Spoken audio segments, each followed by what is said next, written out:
Nós vamos estudar agora a nova lei do mandado de injunção, promulgada em 2016, que veio justamente regulamentar o já previsto na Constituição Federal, no bojo do seu artigo 5º. Então vamos lá. Conceder-se-á mandado de injunção sempre que ocorrer a falta total ou parcial, saliento, ou parcial, de norma regulamentadora que torne inviável o exercício dos direitos e liberdades constitucionais, bem como das prerrogativas inerentes à nacionalidade, à soberania e à cidadania. Considera-se parcial a regulamentação quando forem suficientes as normas editadas pelo órgão legislador competente. Então, o mandado vem justamente para complementá-la. São legitimados para o mandado de injunção como impetrantes as pessoas naturais, qual seja qualquer uma, ou jurídicas, que se afirmam titulares dos direitos, das liberdades, bem como das prerrogativas referidas no artigo 2º. E também legitimado como impetrado, qual seja no polo passivo da ação, o poder, o órgão ou a autoridade com atribuição para editar a norma regulamentadora. Então, aquele que deveria ter feito e não fez. A petição inicial do mandado de injunção deverá preencher os requisitos da lei processual e indicará, além do órgão impetrado, como dito, a pessoa jurídica que ele integra ou aquela que está vinculado.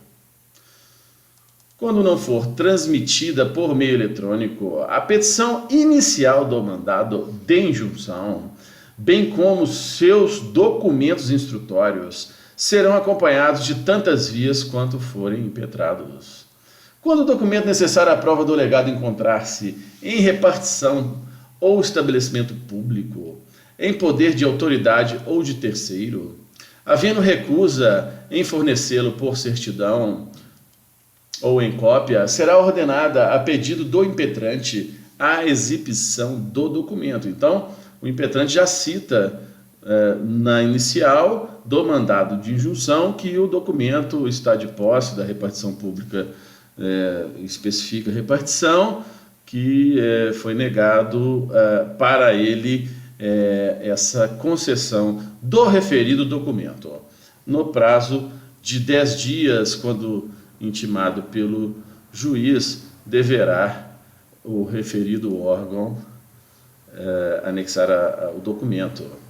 Se a recusa em fornecer o documento for do impetrado, a ordem será feita no próprio instrumento da notificação. Recebida a petição inicial, será ordenada a notificação do impetrado, devendo ser enviada a segunda via, com os seguintes documentos também que fizerem parte, a fim de que, no prazo de 10 dias, preste informações a respeito. A ciência do ajuizamento da ação ao órgão de representação judicial da PJ interessada, devendo-lhe ser enviada cópia da petição inicial para que, querendo, ingresse no feito. A petição inicial será desde logo indeferida quando a impetração for manifestamente incabível ou manifestamente improcedente, seguindo até os ritos do CPC. Parágrafo único. Da decisão de relator que indeferir a petição inicial, caberá agravo em 5 dias para o órgão colegiado competente para o julgamento da impetração. Fim do prazo para apresentação das informações, será ouvido o MP, que opinará em 10 dias, sendo que após a sua manifestação, os autos serão conclusos para a decisão do órgão julgador. Reconhecido o estado de mora legislativa, ou seja, a falta da norma, será deferida a injunção para determinar prazo razoável para que o impetrado promova a edição da norma regulamentadora. Então, quer dizer, o órgão jurisdicional vai falar, por exemplo, com o Congresso Nacional, que deve implementar determinada norma, e fixará o prazo, bem como estabelecer as condições que se dará ao exercício dos direitos, das liberdades ou das prerrogativas reclamadas, ou, se for o caso, as condições em que poderá o interessado promover a ação própria, visando a exercê-los, caso não seja suprida a mora legislativa no prazo determinado. Ou seja, se mesmo com a determinação judicial a norma não foi editada, existe a possibilidade de entrar com ação autônoma para proteger os próprios direitos. Será dispensada a determinação que se refere ao inciso 1 do caput, que é justamente a determinação do prazo razoável para que o impetrado promova a edição da norma regulamentadora, quando comprovado que o impetrado deixou de atender em mandado de injunção anterior ao prazo estabelecido para a edição da norma.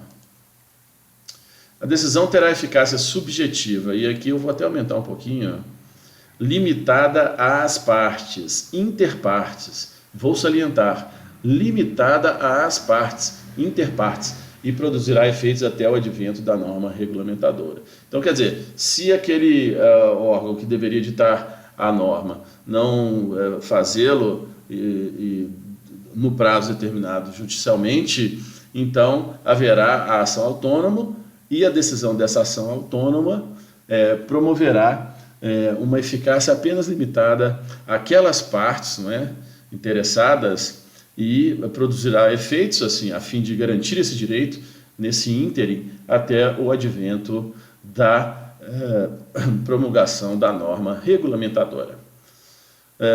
Poderá ser conferida, e esse aspecto aqui até no ameba que eu coloquei, uma eficácia ultra partes ou erga omnes à decisão, quando isso for inerente ou indispensável ao exercício do direito, da liberdade ou da prerrogativa objeto da impetração. Então, ou seja, em regra, essa decisão protege apenas o direito subjetivo da parte, mas dependendo da questão em tela, poderá ser, a critério do órgão julgador, conferida eficácia ultra partes ou erga omnes, quer dizer, para todos aqueles que se habilitarem com a mesma pretensão. Transitada em julgado a decisão, seus efeitos poderão ser estendidos aos casos análogos por decisão monocrática do relator. Então, a priori, vem reiterar essa disposição, o mandado produz efeito, né, em relação à decisão que o acolheu, apenas para aquelas partes autoras da ação. Todavia, o órgão julgador pode espraiar, pode fazer uma interpretação da qual gere uma repercussão para os casos análogos ou iguais. O indeferimento do pedido por insuficiência de prova não obstará a renovação da impetração fundada em outros elementos probatórios, ou seja, de maneira mais consistente, né, apresentando mais provas que possam viabilizar a análise do seu mérito e, por conseguinte, o acolhimento da ação. Sem prejuízo dos efeitos já produzidos, a decisão poderá ser revista a pedido de qualquer interessado, quando sobrevierem relevantes circunstâncias de fato ou de direito. A ação de revisão observará, no que couber o procedimento estabelecido nessa lei. Artigo 11. A norma regulamentadora superveniente, eu coloquei a setinha para a direita, que vem depois, por quê? Produzirá efeitos também só a posteriori, tá? Setinha de novo, daquela data da decisão transitada e julgada. Então, não retroage a norma regulamentadora superveniente, produzirá efeitos ex nunc, apenas daquele momento para frente, salvo se a aplicação da norma editada lhe for mais favorável. Estará prejudicada a impetração se a norma regulamentadora for editada antes da decisão, caso em que o processo será extinto sem resolução do mérito, obviamente, porque o processo perdeu o objeto. O mandado de injunção coletivo. Agora, finalizamos a parte do mandado de injunção individual e agora passaremos para o mandado de injunção coletivo. Quem são os legitimados ativos? Em primeiro lugar, o Ministério Público, desde quando a tutela requerida for especialmente relevante para a defesa da ordem jurídica do regime democrático, bem como dos interesses sociais ou individuais indisponíveis. Também legitimado ativo para a propositura do mandado de injunção coletivo. Partido político com representação no Congresso Nacional, interprete-se com pelo menos um membro, um deputado ou um senador, para assegurar o exercício dos direitos, liberdades e prerrogativas de seus integrantes, bem como relacionados com a finalidade partidária. Também legitimado ativo, MI coletivo, organização sindical, entidade de classe ou associação legalmente constituída em funcionamento há pelo menos um ano, para assegurar o exercício de direitos e liberdades, bem como prerrogativas em favor da totalidade ou de parte de seus membros associados. Isso despenca em concurso, porque o examinador testa que só pode ser aplicável para a totalidade dos seus membros associados, mas não, pode ser também para parte dos seus membros ou associados. Na forma de seus estatutos, desde que pertinentes às suas finalidades, dispensada para esse efeito autorização especial. Também legitimado ativo para a propositura de MI coletivo, defensoria pública, quando a tutela requerida for especialmente relevante para a promoção dos direitos humanos e defesa dos direitos individuais coletivos, com fulcro no artigo 5º da nossa Carta Magna. Os direitos, as liberdades e as prerrogativas protegidos por mandado de injunção coletivo são os pertencentes indistintamente a uma coletividade indeterminada de pessoas ou determinada por grupo, classe ou categoria. Ou seja, é um direito difuso, espraiado, no tocante à proteção objeto do mandado de injunção coletivo. No mandado de injunção coletivo, aí eu coloquei aqui várias pessoas aqui dentro de uma bola, não é? Para circunscrever essa hipótese.